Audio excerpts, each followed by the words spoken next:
दुनिया का सबसे ऊंचा पर्वत माउंट एवरेस्ट 8,848 मीटर की ऊंचाई का आसमान को छूता हुआ दिखाई देता है। दुनिया भर से हर साल बहुत सारे लोग इस पर चढ़ने की कोशिश करते हैं, लेकिन इनमें से कुछ लोग ही इसे सर कर पाते हैं। माउंट एवरेस्ट पर चढ़ना इतना मुश्किल क्यों है? वहाँ चढ़ते समय क्या क्या परेशानियाँ आती हैं? कितना खर्च आता है? इन सब बातों की जानकारी आज आपको इस वीडियो में दी जाएगी। अगर वीडियो अच्छा लगे तो लाइक, शेयर और सब्सक्राइब ज़रूर कीजिएगा और वीडियो को अंत तक ज़रूर देखें। हिमालय बहुत ही पुरानी पर्वत श्रृंखला है जिसकी सीमाएं पाकिस्तान, भारत, नेपाल, भूटान और चीन समेत 7 देशों तक लगती हैं। ये पर्वत श्रृंखला लगभग 2400 किलोमीटर तक फैली हुई है और इसका सबसे ऊंचे शिखर को माउंट एवरेस्ट कहते हैं। साइंटिस्टों का कहना है कि हिमालय का इतिहास आज से लगभग 5 करोड़ साल पुराना है। उस समय पर भारत नक्शे पर उस स्थान पर नहीं था जहां आज है। कहा जाता है पृथ्वी की टाइटैनिक प्लेट्स में हुए बदलाव के कारण पूरा भारतीय महाद्वीप यूरेशिया से जा टकराया था और इसी वजह से हिमालय पर्वत श्रृंखला का निर्माण हुआ था। उस वक्त से हजारों सालों तक हिमालय तक पहुंचना बहुत ही मुश्किल माना जाता था। 19वीं सदी से पहले माउंट एवरेस्ट या हिमालय के बारे में ज़्यादा लोग नहीं जानते थे, क्योंकि उस समय एक देश से दूसरे देश में पहुंचना ही बड़ा मुश्किल था और संचार के साधन भी कम थे। उस समय तक लोगों को सबसे ऊंची पर्वत श्रृंखला के बारे में कोई खास जानकारी नहीं थी। लेकिन 19वीं सदी में ब्रिटिश सरकार ने अपने जियोलॉजिस्ट को हिमालय की चोटियों को नापने के लिए एक काम सौंपा। 1802 में चलने वाला ये प्रोजेक्ट 1871 में पूरा हुआ। जॉर्ज एवरेस्ट मशहूर जोग्राफर 1806 में इस प्रोजेक्ट का हिस्सा बने। उन्होंने कंचनजंगा और K2 माउंटेन को भी नापा।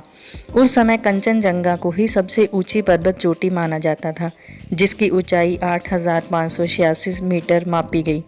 1843 में जॉर्ज एवरेस्ट को रिटायर होने के बाद एंड्रयू वॉ ने उनका काम संभाला, जो एक ब्रिटिश ऑफिसर और सर्वेयर थे। वो शख्स था जिसने पता लगाया कि कंचनजंगा की कुछ ही दूरी पर एक और पर्वत चोटी है जो शायद कंचनजंगा से भी ऊंची है। उसके बाद 1852 में ये साबित हुआ कि माउंट एवरेस्ट ही वर्ल्ड की सबसे ऊंची चोटी है। अंग्रेज़ों ने इसका नाम पीक 15 रखा था और नेपाल के लोग इसे सागर माथा कहते थे। साल 1865 में जॉर्ज एवरेस्ट और एंड्रयू वॉ के नाम से इसका नाम माउंट एवरेस्ट रखा गया। माउंट एवरेस्ट पर चढ़ने की शुरुआत 1921 में ब्रिटिश पर्वत आरोहियों ने की। ये दोनों कुछ ही चढ़ाई के बाद वापस आ गए। 1922 में दोबारा एवरेस्ट सर करने की कोशिश की गई, लेकिन इस बार भी असफलता मिली। फिर साल 1924 में जॉर्ज मिलेरी और एंडर इरविन ने इस चोटी पर चढ़ने की कोशिश की, पर सब असफल रहे। इसमें बहुत सारे लोगों को अपनी जान भी गंवानी पड़ी। माउंट एवरेस्ट पर चढ़ना इतना मुश्किल क्यों है? ये सवाल हर किसी के मन में आता है। असल में ऊपर जाते समय इतनी ऊंचाई पर ऑक्सीजन की मात्रा काफ़ी कम हो जाती है, इसलिए वहां पहुंचकर लोगों को थकान, चक्कर आना शुरू हो जाते हैं और शरीर काम करना कम कर देता है, जिस वजह से बहुत सारे लोगों की मौत हो जाती है। दूसरा, वहाँ इतनी सर्दी और बर्फ़ है कि हमारे शरीर का खून सर्कल करना बंद कर देता है। हाथों पैरों की उंगलियां सुन्न हो जाती हैं, पूरा शरीर ठंड से अकड़ जाता है। इस समय सुन्न हुए अंग डेड होने का खतरा होता है। इसके अलावा पहाड़ की चोटी पर पहुंचते समय वहां पर बर्फीले तूफान आते रहते हैं, जिसमें इंसान का बच पाना मुश्किल होता है। इस चोटी पर चढ़ने वाले लोगों की ज़्यादातर मौतें 26,000 फीट की ऊंचाई से ऊपर के हिस्से में होती हैं। इसीलिए एवरेस्ट के इस हिस्से का नाम डेथ जोन रखा गया है। माहिरों का कहना है कि ज़्यादातर मौतें ऊंचाई से नीचे उतरते समय होती हैं, क्योंकि चढ़ाई चढ़ते समय शरीर की पूरी ताकत लग जाती है और वापस आते समय ऑक्सीजन की कमी और थकान की वजह से शरीर काम करना बंद कर देता है और हार्ट अटैक की वजह से मौत हो जाती है। पहले क्लाइंबर्स तिब्बत के रास्ते इस चोटी पर चढ़ते थे, लेकिन 1950 में चीन ने तिब्बत पर कब्जा कर लिया। तो लोग नेपाल के रास्ते माउंट एवरेस्ट पर चढ़ने लगे। इसी रास्ते से 1953 में एडमंड हिलेरी ने जब ये शिखर सर किया, तब से इस रास्ते को मान्यता मिलने लगी। लगभग 8,000 से ज़्यादा लोग अब तक इस शिखर को फतेह कर चुके हैं। आज के समय में इस पर्वत पर जाने वाले लोगों की संख्या इतनी बढ़ गई है कि वहाँ जाम तक लग जाता है। अगर हम इस चोटी पर चढ़ने वाले इंसान पर आने वाले खर्च की बात करें तो एक बार शिखर पर जाने का खर्च 40 से 45 लाख तक का होता है। इसके लिए सबसे पहले एक कंपनी सेलेक्ट करनी पड़ती है जो ये चढ़ाई कराने के लिए आपको गाइड करती है, जिसका खर्च 20 से 25 लाख तक होता है। ये कंपनी व्यक्ति को शेरपाओं की एक टीम देती है। ये शेरपा उस व्यक्ति के लिए चढ़ाई का रास्ता खोजने और सीढ़ियाँ बांधने, सामान उठाने और खाना बनाने तक के सारे काम करते हैं। क्लाइंबर का काम सिर्फ चोटी की चढ़ाई चढ़ने का ही हो जाता है। इस वजह से उनके लिए ये चढ़ाई काफ़ी आसान हो जाती है।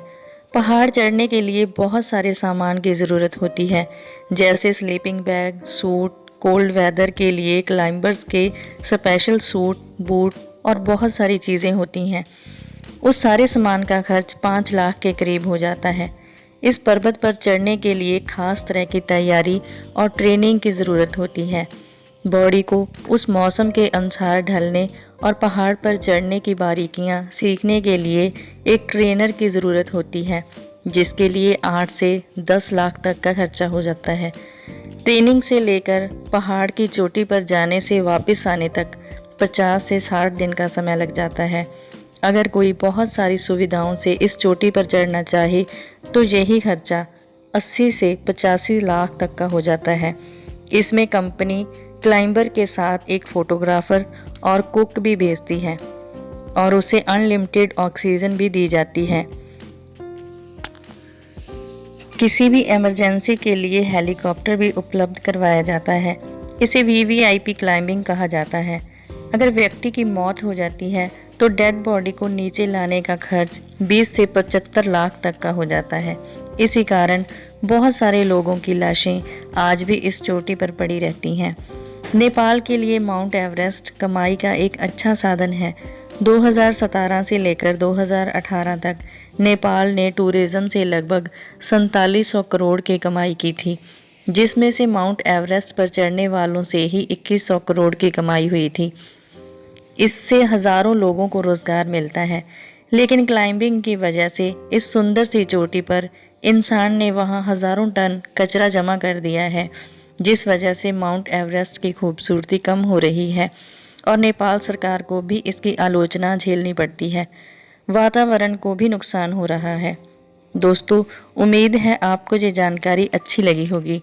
वीडियो पसंद आए तो लाइक, शेयर और सब्सक्राइब करना मत भूलिएगा। धन्यवाद।